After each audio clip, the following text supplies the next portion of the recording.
Hawak na ng mga kapulisan ang isang lalaking kumukuha lamang ng kanyang police clearance, ngunit napag-alaman na may nakabinbin palang kasong paglabag sa Republic Act 7610 o ang Special Protection of Children Against Abuse, Exploitation and Discrimination Act. Alamin ang buong detalye ng balita mula kay Patrolwoman Judith Nicanor.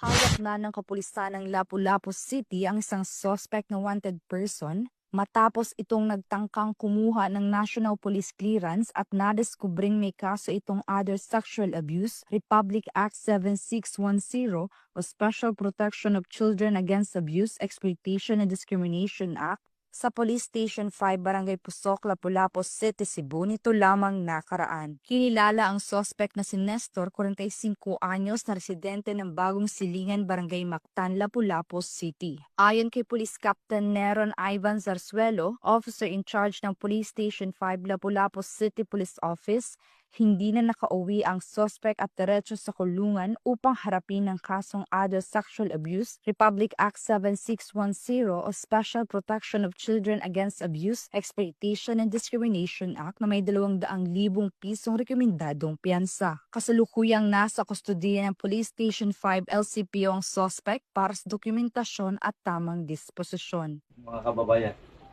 the Trunker Team of Police Station 5, Lapu-Lapu City Police Office, under the leadership of Police Colonel Dayan Vicente Agustin, City Director of LCPO, successfully served warrant of arrest against an accused from Ubay, Bohol. This accomplishment forms part of the continuing efforts of LCPO personnel in its campaign to account wanted person and bring them to the courts of the law so that justice will be served to the victims. The Lapu-Lapu City Police Office remains steadfast to upholding the law and ensuring the safety and security of the community through relentless police operations. Tinitiyak ng Lapu-Lapu City na sa ilalim ng pamumuno ni Police Lieutenant General Jose Melencio C. Nartates Jr., Acting Chief PNP ay magpapatuloy ang pagtutok ng PNP upang mapanagot ang lahat ng mga kriminal na nagtatago sa batas saan mang sulok ng bansa. Mula dito sa Central Visayas, ako yung Police News Network Correspondent Patrolwoman Judith Nicanor, lagad ng batas, tagataguyod ng Balitang Pulis.